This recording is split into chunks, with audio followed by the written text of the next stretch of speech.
Ok, está no ar o seu ponto a ponto desta terça-feira. Mais uma vez estamos aqui para trazer informação de qualidade para você, que é o melhor ouvinte do Noroeste Mineiro. Antes de começar, eu desejo a vocês uma excelente tarde. Agora são 12h21 aqui no programa que é feito só para você. Então participe do nosso programa Ponto a Ponto. O nosso WhatsApp é 99915-3332. Com você, Luiz. É isso aí, Alessandro, você já sabe, né? Uma ótima tarde para você, uma ótima tarde para você também, o Ederson Santos, e para você que é o melhor ouvinte do Noroeste Mineiro, eu desejo uma ótima tarde de terça-feira. Eu agradeço a sua companhia. Hoje é 23 de outubro, dia de São Tiago Menor e de São João Capistrano. Hoje também é o dia da, olha só esse nome, Alessandro, aerofilatelia. Eu não fazia ideia do que é isso, então eu fui pesquisar, né? Aerofilatelia, é até difícil de falar, é a arte de estudar e colecionar selos aéreos. E hoje também é dia do aviador. Sabe por quê, Alessandro? Porque hoje, né, nesse dia, né, de 23 de outubro, porém de 1906, Santos Dumont realizou um voo de 60 metros de distância. Tudo bem, né, que foi ali apenas uns 2 metros do chão, mas foi considerado o primeiro voo com uma aeronave que decolou utilizando a própria força. O avião que ele utilizou foi o conhecido 14 bis. Bem, no dia 23 de outubro de 2005, foi votado o referendo que proíbe a venda de armas e munição no Brasil. Até hoje esse assunto ainda rende polêmica, né? Já que parte da população brasileira é contra a venda de armas, porém a outra parte é a favor. E hoje, Alessandro, é aniversário do Rei Pelé. Edson Arantes do Nascimento, o melhor jogador do mundo, completa hoje 78 anos, Alessandro.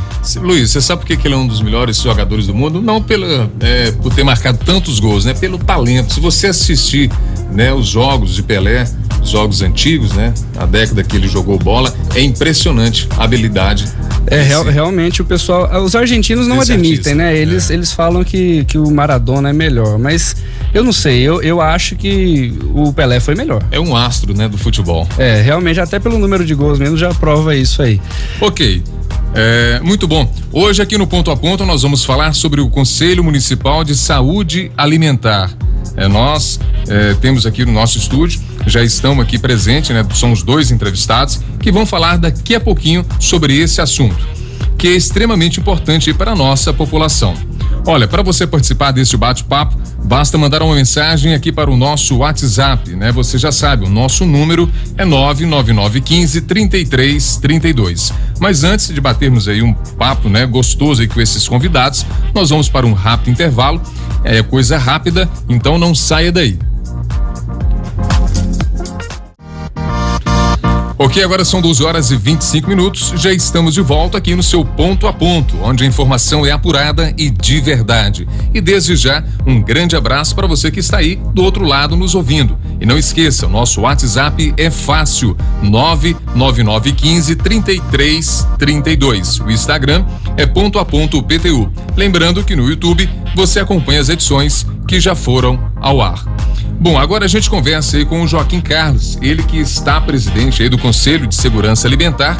Primeiramente, Joaquim, boa tarde para você e gostaria que você, né, falasse para os nossos ouvintes o que é o Conselho, né, de Segurança Alimentar, como ele foi formado, né, e para que ele serve aí para a população de Paracatu. Boa tarde, Alessandro, boa tarde, Luiz, Graciele, boa tarde, ouvintes da Única FM. É um prazer estar aqui falando sobre a segurança alimentar, que é uma ação muito importante para toda a sociedade. Na verdade, o Conselho de Segurança Alimentar é uma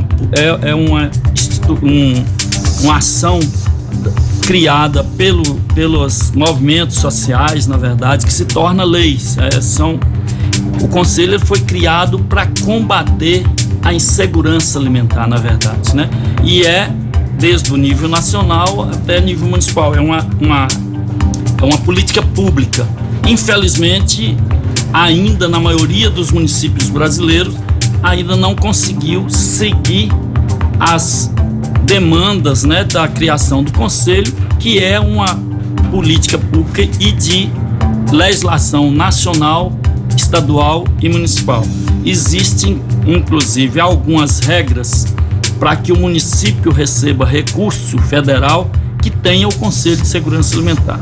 O nosso conselho ele foi apresentado por um grupo da sociedade civil, juntamente com algumas pessoas a nível governamental que trabalha na área principalmente da saúde, da educação, né? Porque o conselho ele está ligado a uma política pública que ela não trata simplesmente de combater a fome, mas é uma alimentação adequada e aonde combate várias outras ações, são várias ações integradas.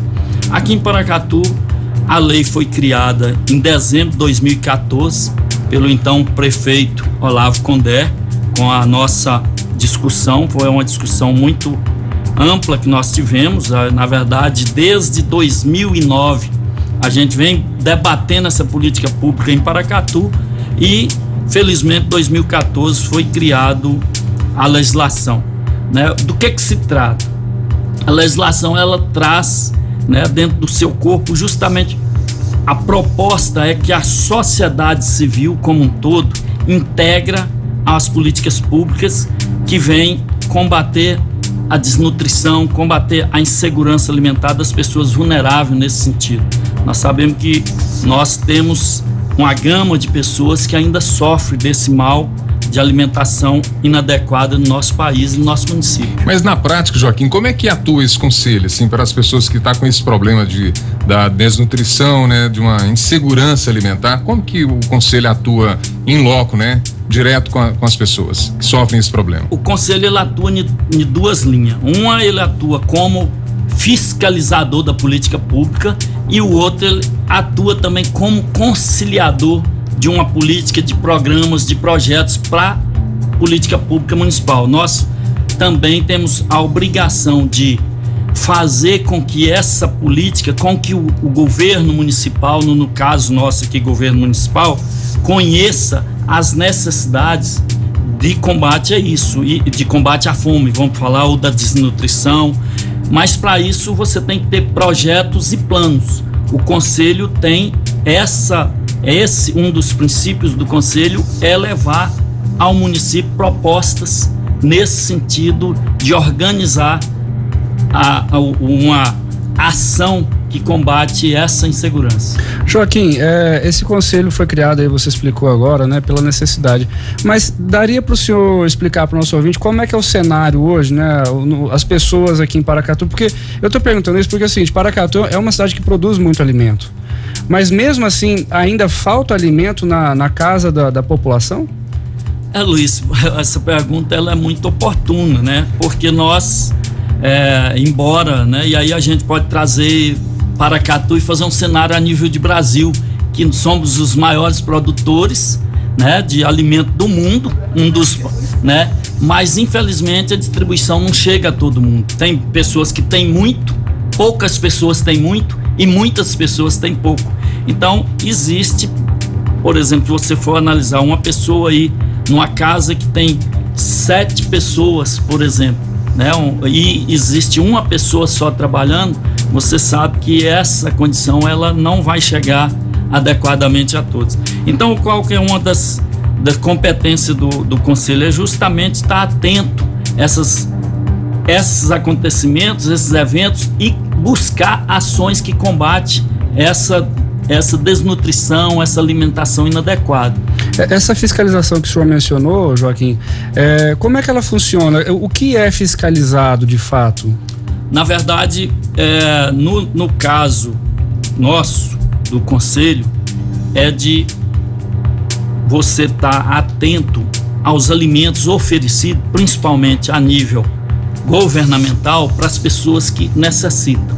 Então você tem que saber se não é porque está sendo doado, né, que você vai oferecer um alimento de má qualidade. Ele tem que estar dentro das necessidades, né, que a pessoa necessita. Por isso existe um corpo, né? E é uma política pública que vem para combater isso. Nós sabemos que o máximo que as pessoas têm boa intenção, mas não conhece tudo isso. E a sociedade tem que estar atento a essas necessidades. Por isso o conselho é composto de pessoas voluntárias da sociedade civil, que são por entidades organizadas, e também o governamental, que está dentro dessa linha da área de combate à desnutrição, à fome e à insegurança alimentar. Nós sabemos também, Joaquim, que não é só levar esse alimento de boa qualidade para essas pessoas, né? Essas pessoas são carentes também de outras coisas, né? Por exemplo, o conselho tem um corpo técnico aí que faz esse acompanhamento com essas famílias? Nós temos hoje, o grupo nosso são justamente as pessoas que estão em instituições organizadas. Então são pessoas que têm capacidade, conhecimento das ações. Além disso, o município entra a parte do município que são com essas pessoas, com esse corpo técnico, né, com mais formação e conhecimento. Por quê? Porque você mesmo coloca, Alessandro, não é só a distribuição, existe muita coisa. A distribuição, ela só é uma pecinha do iceberg, né? Porque na verdade existe várias outras gamas de ações que vai desencadear isso. Se você for colocar, eu vou trazer a questão da saúde e a questão da educação, que pra gente é primordial. Se você tem uma pessoa que não é bem alimentada, uma criança, por exemplo, vamos dar um exemplo da criança, como que ela vai desenvolver bem a educação? Como que vai estar a saúde dessa criança? Então, por isso, essa gama de corpos de pessoas que têm conhecimento técnico, juntamente com a sociedade civil, que sabe aonde está essas pessoas, para ter esse trabalho conjunto. Joaquim, ainda dentro desse processo de fiscalização, a gente estava conversando e o senhor explicou que vocês também fiscalizam as escolas, né? O senhor mencionou a educação. Dá para pincelar aí um cenário para o nosso ouvinte de como é que está a situação da alimentação pública nas escolas aqui de Paracatu? Primeiro eu vou só dar um esclarecimento, Luiz. A gente não fiscaliza só as escolas, as instituições também que vendem alimentação para a escola. É obrigação do conselho, né? Isso a gente faz através de amostragem, inclusive através de quem recebe esse alimento na escola. Então, Paracatu, hoje, nessa questão da alimentação escolar, existe uma parte muito grande que é compra da agricultura familiar. Já existe a questão da lei do PNAE, que é o Programa Nacional de Alimentação Escolar, que já é obrigatoriamente todo município comprar pelo menos 30% da alimentação oriundo da agricultura familiar. Essa legislação, ela não traz simplesmente a necessidade e a obrigação de comprar alimentação da agricultura familiar. É porque ela tem vários requisitos na lei, e um deles é uma alimentação de boa qualidade, com o mínimo ou com nenhum uso de agrotóxicos. Então essa está dentro, nem tanto. Existe na lei, inclusive, o pagamento de 30% acima da alimentação convencional, que usa aí o muito veneno. E as nossas fiscalizações, ela está nesse sentido, inclusive de fazer isso em loco, na onde tem a produção. Tá certo que a gente tem dificuldade de fazer isso, até pela condição nossa enquanto voluntários, mas isso é feito por amostragem. E nas entidades que oferecem esse alimento para a instituição. Paracatu, nós temos uma vantagem muito grande, e a maioria das prefeituras estão fazendo isso, que entenderam a importância dessa alimentação de qualidade, que compra muito mais do que é obrigado o mínimo na lei. Hoje nós temos uma compra que beira da agricultura familiar em torno de 80% do alimento vindo para as escolas aqui em Paracatu é oriundo da agricultura familiar. E nós sabemos que essa produção da agricultura familiar, ela vem aí composta de pouco defensivo, né? De pouco veneno, né? Nós sabemos que essa alimentação é uma alimentação, podemos dizer, de boa qualidade.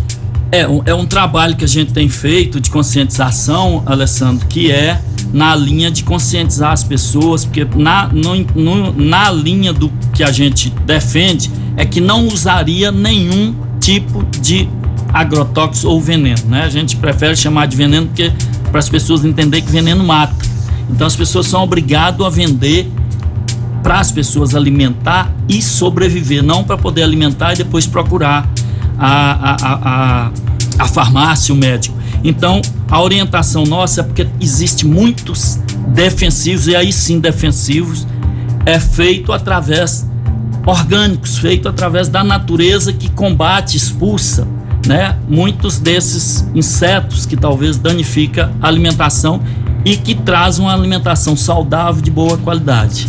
Bom, estamos conversando aqui com o presidente do Conselho, né, de Segurança Alimentar, Joaquim Carlos. A gente precisa de um intervalo, Joaquim, você fica por aí, os ouvintes também. A gente vai para um rápido intervalo e daqui a pouquinho nós voltamos continuando esse papo aí gostoso que é sobre a segurança alimentar aqui em Paracatu.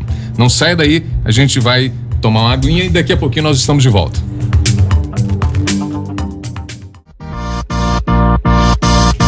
Ok, já estamos de volta aqui no seu Ponto a Ponto. Agora são 12h39. Lembrando que no Instagram o nosso perfil é Ponto a Ponto PTU e no YouTube você encontra as edições que já foram ao ar. Se você quiser participar aqui conosco do nosso programa, mande aí a sua mensagem para o nosso WhatsApp, é 99915-3332. Bom, a gente dá continuidade à nossa entrevista, né? O então presidente do Conselho de Segurança Alimentar, Joaquim Carlos. Joaquim Carlos, nós estávamos conversando aqui no intervalo, você falou sobre a questão dos conselhos, né? O que são esses conselhos que estão dentro do banco de coleta de alimentos do Conselho de Segurança Alimentar? Existe esse local para coletar esses alimentos? Como que é feito isso, essa triagem? Como é que vocês recebem esses alimentos? Bom, Alessandro, dentro das políticas públicas da segurança alimentar, e aí é por isso que a gente fala que desenvolve muitas ações, tem-se o banco de alimentos, que é aonde que recebe todo o produto e distribui. Em Paracatu, na verdade, e aí as dificuldades da gente caminhar com as políticas públicas, por isso que a sociedade civil tem que estar envolvida, porque isso são ações da sociedade civil. Em Paracatu, o banco de alimentos, na verdade, foi criado desde 2006, mas nunca foi regulamentada a lei nem colocado em prática a importância do banco de alimentos, a ação do banco de alimentos.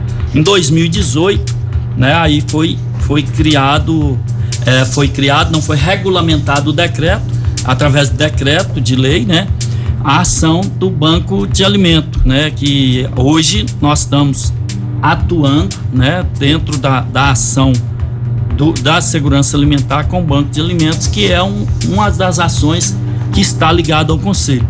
Por isso, né, hoje nós temos o local, né, temos pessoas qualificadas para isso, né, e nesse sentido a Graciele está aqui, que é a nutricionista do Banco de Alimentos, que tem acompanhado essa política e conhece todas as atividades que é realizado pelo Banco de Alimentos. Bom, então a gente vai passar a palavra então para a Graciele, né? Ela vai explicar para a gente, para os nossos ouvintes, como que é essa coleta desses alimentos, né? Quais são esses alimentos que vocês recebem e qual a quantidade desses alimentos? Como que é isso, Graciele? Boa tarde a todos, né? Boa tarde aos ouvintes também. Os alimentos que nós recebemos, eles são oriundos, né, das doações do setor privado e da sociedade civil também, né? Onde semanalmente a gente repassa para a população mais vulnerável, né? Onde 180 famílias são contempladas no município hoje. Bacana, Graciele, para falar um pouquinho, continuar nesse assunto, né? Antes de a gente continuar com essa entrevista com a Graciele Napo, eu queria ler essas informações aqui para o ouvinte, até porque ela se encaixa realmente nesse assunto, né? Eu queria falar sobre o Mesa Brasil, que é um programa de segurança alimentar e nutricional que o SESC executa há 15 anos aqui em Minas Gerais. Durante esse período, 18 milhões de quilos de alimentos foram doados por meio de 262 empresas parceiras para 928 instituições, como creches, né, instituições de longa permanência para idosos, abrigos, comunidade terapêutica e também para as famílias. São mais de 1.300.000 pessoas beneficiadas somente aqui no estado. Aqui em Minas Gerais são 4 unidades do SESC que executam o Mesa Brasil: Belo Horizonte, Montes Claros, Uberlândia e Juiz de Fora. Bom, Paracatu não está dentro desse circuito, mas aqui nós temos outras maneiras de realizar essas doações. Graciele, eu gostaria que você falasse um pouquinho, né, para o nosso ouvinte, como é que funciona então essa captação de alimentos na prática e a destinação delas, né? O Joaquim ele explicou aqui como é que funciona o conselho, né, a função, né, os motivos, mas você, Graciele Napo, que é nutricionista do Banco de Alimentos da Secretaria de Desenvolvimento e Ação Social aqui do município, talvez possa falar para a gente com mais propriedade sobre essa captação e essa entrega dos alimentos. Então, o Banco de Alimentos é uma estrutura física, né? E o objetivo é de ofertar esse serviço de captação, recepção e distribuição desses alimentos. A gente faz essa coleta, né, que a gente faz, é uma coleta urbana, a gente faz diariamente nos mercados, de segunda a sexta-feira, e faz a seleção lá no banco. Essas doações vêm do setor privado, dos mercados, dos produtores rurais, da sociedade mesmo. Entendi. Por exemplo, se eu, Alessandro, alguém quiser fazer uma doação, é possível? É possível. A gente está ali no antigo prédio da Polícia Civil e as pessoas vão lá, elas têm esse hábito de estar levando os alimentos porque sabe que ali vai estar sendo direcionado para quem realmente precisa, né? Certo. Vocês fazem também uma triagem da qualidade do alimento, né? A gente faz a triagem da qualidade do alimento, a gente vê. A gente recebe muito aquele alimento que no mercado ele não estava comercialmente viável, mas ele está nutricionalmente justo. Ele pode ser consumido sem problema nenhum. Sim, né? Aqui no Brasil a gente sofre desse problema que é o desperdício de alimento. A gente produz muito, porém joga-se muito fora, né? Porque a dona de casa, às vezes, a pessoa que vai comprar lá o alimento lá lá na gôndola, olha, não acha muito bonito. Não tá bonito, né? Não vou levar, e aquilo ali acaba sendo jogado fora, né? Às vezes ele só tá feio, tá desidratado, né? Mas se você souber utilizar o aproveitamento, né, do alimento, pode ser feito várias coisas, assim. O que a gente faz? A gente utiliza essa ferramenta do aproveitamento de alimentos também com as famílias do PAIF, né? E deixa eu te perguntar, como é que vocês fazem assim, aliás, como é que fazem não? Quais são os tipos de alimentos que vocês mais recebem e quais seriam os que vocês mais precisam, talvez, né? Então, a gente recebe muito hortifruti, né? Dos mercados, dos produtores rurais, a gente recebe feijão, soja, arroz também, e o que a gente necessita de todo produto alimentício, todo produto alimentício ele é muito bem-vindo. Certo. Né? E para a família que precisa do alimento, né? É só chegar lá e pedir? Como é que funciona esse processo? Eu imagino que não seja bem assim, né? A família, ela tem que estar, para ela ser contemplada, ela deverá estar inscrita no cadastro único, tem que estar referenciada no CRAS e inserida no PAIF, que é o Programa de Atenção Integral à Família, né? Então, assim, a assistente social vai, visita essa família, vê a necessidade, insere ela no programa do Banco de Alimentos, e essa família, ela é trabalhada, ela é lapidada, empoderada, e é um serviço continuado, né? A família não deixa de receber o kit, né? Ela sempre vai estar recebendo, a não ser que ela realmente fale assim, não preciso mais estar recebendo. Sim, aí vocês colocam uma outra família ali para receber. Mas quem faz essa avaliação é a Secretaria de Ação Social, né? A equipe técnica da Secretaria de Ação Social. Coordenada aí pela Ana Amélia. Pela Ana Amélia de Melo Medeiros, isso mesmo. É muito importante, então, né, para a população que estiver ouvindo agora a gente e estiver passando uma situação de dificuldade e quiser, né, conhecer um pouquinho melhor, quem a pessoa pode procurar? Tem que ser uma assistente social? Ela pode ir direto ao CRAS? Ela vai ao CRAS, que é a porta de entrada do serviço da assistência social aqui em Paracatu. Paracatu não, né? No Brasil. Ela tem que ir procurar o CRAS, né? E dentro do CRAS é feito realmente essa pesquisa, essa triagem, né? E é isso. Graciele, daria pra gente colocar um número aí, uma quantidade, por exemplo, de famílias que são atendidas e também de uma quantidade de alimentos que Paracatu, que vocês recebem? Olha só, a gente tá mensurando isso e quando a gente começa a colocar no papel assusta, porque nós chegamos já a quase 10 toneladas. 10 toneladas? Em 7 meses. Nossa, de alimento. Você muita acredita? Coisa. 10 toneladas de alimento. E assim, o seu Joaquim hoje teve, né, a oportunidade de acompanhar a entrega dos kits para os CRAS e ele viu o tamanho que é, né, 10 toneladas. Graciele, você falou aí que as pessoas, né, que passam por essa triagem pela Secretaria de Ação Social e tudo, e que a porta de entrada é o CRAS. Se a pessoa estiver precisando, às vezes alguém conheça, né, você que é vizinho, conhece alguém, uma família que está passando por necessidade, onde que é o local do CRAS? Onde ele está instalado? Então, nós temos hoje 4 CRAS, 4 equipamentos, um no Bom Pastor, no Paracatuzinho, no Bela Vista e no Novo Horizonte, né? Esses são os lugares que têm que ser procurados. Ok, acho que a gente passou bastante informação para os nossos ouvintes, né, Luiz? Sim. Falamos aí bastante sobre essa questão aí dessa assistência social que inclui, né, isso aí de forma muito salientar, né, porque é uma preocupação de muitas do governo, né, municipal, está inserido nesse trabalho bacana aí, que é a segurança alimentar. Exatamente, é uma necessidade. Bom, Graciele, eu queria rapidamente que a gente se despedisse. Muito obrigado pela sua presença, muito obrigado também pela sua presença, viu, Joaquim? Que vocês são muito bem-vindos aqui. Nosso ponto a ponto, infelizmente, vai chegando ao fim, mas nós deixamos aqui os microfones abertos para quando vocês quiserem retornar. Muito obrigada. Eu queria convidar agora a população também a conhecer o banco, né, reforçando que está lá no prédio da antiga Polícia Civil, para conhecer o nosso trabalho e que caso as pessoas queiram também ser nossos parceiros, né, fiquem à vontade.